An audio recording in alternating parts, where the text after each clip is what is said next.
रंगीन बाघों का खजाना और उनके खजाने पर गोल्डन शेरों की लूट।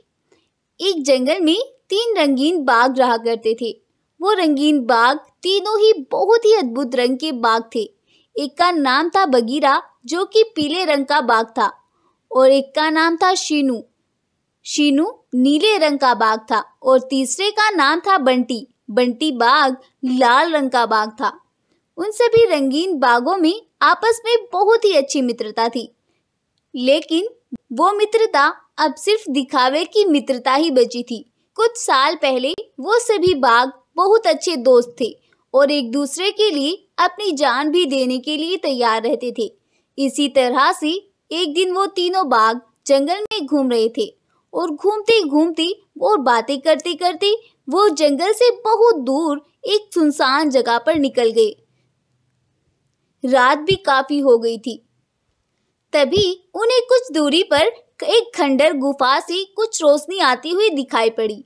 वो तीनों दोस्त उस रोशनी को देखकर उस गुफा के अंदर चले गए। जैसे ही वो उस गुफा के अंदर गए, उनकी तो आंखें फटी की फटी रह गई। वहां जाकर उन्होंने देखा कि वहां पर बहुत से खजाने से भरे बक्से रखे हुए हैं। कोई हीरो का, कोई चांदी का, तो कोई सोने का।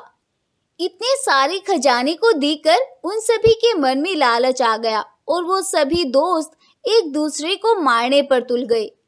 लेकिन तभी उस खजाने से आवाज आई, अगर तुम इस खजाने को पाने के लिए ऐसे लड़ोगे तो ये सारा खजाना यहाँ से गायब हो जाएगा और तुम में से किसी को भी कुछ हाथ नहीं लगेगा।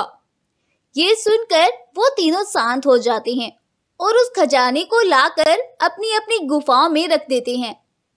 तब से अब तक वो दोस्त तो हैं, लेकिन सिर्फ दिखावे के। उन सभी के मन में लालच था।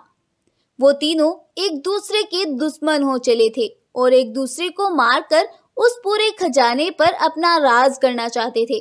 लेकिन उन्हें डर था कि अगर हम में से किसी ने भी ऐसा किया तो ये सारा खजाना गायब हो जाएगा और उनके हाथ में कुछ भी नहीं बचेगा।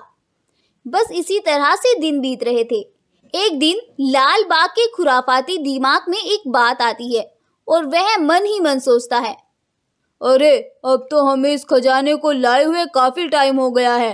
अब तो शायद वह जादुई शक्ति हमें यह खजाना देकर भूल भी गई होगी। अब क्यों ना मैं इस खजाने का अकेला वारिस बनूं। इन दोनों बाघों को चुपके से एक एक करके मार डालूं। अगर ऐसा हो गया तो फिर तो मैं इस जंगल में सबसे अमीर बन जाऊंगा और इस पूरे जंगल पर मेरा ही राज होगा। हाँ हाँ, ऐसा ही करता हूँ।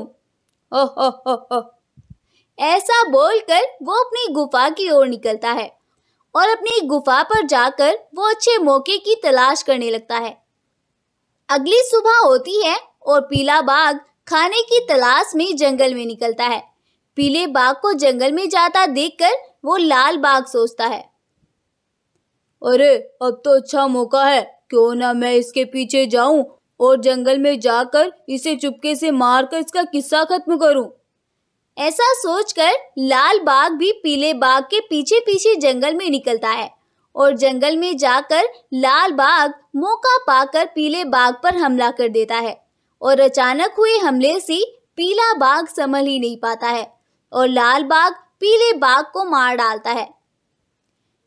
उसके मरने के बाद वो जालिम तुरंत ही वहां से निकलता है और सोचता है, अब मैंने पीले बाघ को तो मार डाला। अगर मैं इन दोनों को एक साथ मारता तो ये दोनों मुझ पर हावी हो जाते और मुझे ही मार डालते।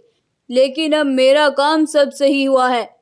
अब मैं जल्दी से नीले बाघ के पास जाता हूँ और उसे भी मारता हूँ। ऐसे सोचते हुए वह नीले बाघ के पास जाता है और जाते ही नीले बाघ पर भी हमला कर देता है और उस बेचारे को भी वह लालची बाघ बहुत ही बेरहमी से मार डालता है और खूब जोर जोर से हंसता है।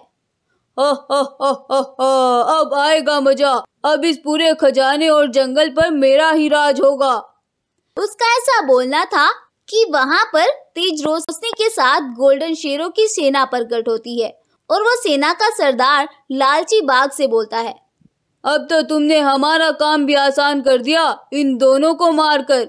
हम तो बहुत दिनों से इस खजाने की तलाश में थे, लेकिन हमें डर था कि तुम तीनों मिलकर हम पर हावी ना हो जाओ, इसलिए हम भी इस मौके की तलाश में थे। कब तुम में से एक के मन में लालच आए और तुम इनको मार डालो। अब इस खजाने पर तुम्हारा कोई अधिकार नहीं है, अब इस खजाने पर हमारा अधिकार है। अब हम इस खजाने को लेकर जाएंगे।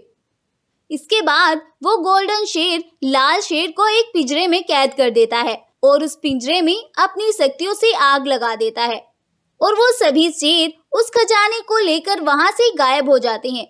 इसके बाद वो लाल बाघ अपने किए पर पछताता रह जाता है और वो सोचता है, अगर मैंने आज ये सब ना किया होता तो आज ये सब ना होता। मैंने अपने दोस्तों को भी अपने आप ही मार डाला, सिर्फ दिखावे की शोहरत के लिए, लेकिन वो तो मेरे पास बचा ही नहीं। वो ऐसा सोचता रह जाता है और वह आग उसे जलाकर राख कर देती है। इस कहानी से हमें शिक्षा मिलती है कि हम अगर किसी चीज को पाने के लिए लालच करते हैं तो आने वाले टाइम में वो चीज भी हमारे पास नहीं रहती है। तभी तो कहते हैं लालच एक बुरी बला है। स्टोरी पसंद आई हो तो इस वीडियो को लाइक करें, शेयर करें और ऐसी ही और अमेजिंग और इंटरेस्टिंग कहानियों के लिए हमारे चैनल को सब्सक्राइब भी जरूर कर लें। Thank you.